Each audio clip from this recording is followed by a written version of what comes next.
Ikaslentzat ariketak proposatu behar ditugu. Aurretik beste errepasotxo bat. R eta S zuzenen arteko ebaki puntua aurkitzea. R eta S giltzapen daude emanda, biak batera landu behar ditut.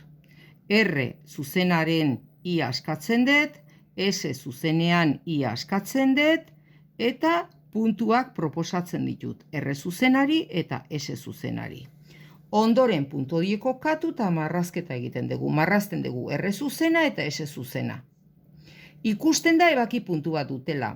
P berdina duten puntu horren koordenatuak bilatu behar ditut. X abzisa eta Y ordenatua. Berdintze metodoa erabiliz. I berdini berdintzen ditut R eta S-ren ik eta MKT X bilatu arte pauso guztiak eman.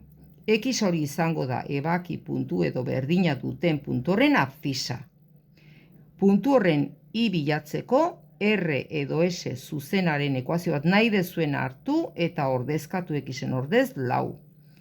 I aurkitu eta esango dugu R eta S zuzenaren arteko ebaki puntua 4 puntua dela P izeneko puntua marrazkian ikusten den bezala.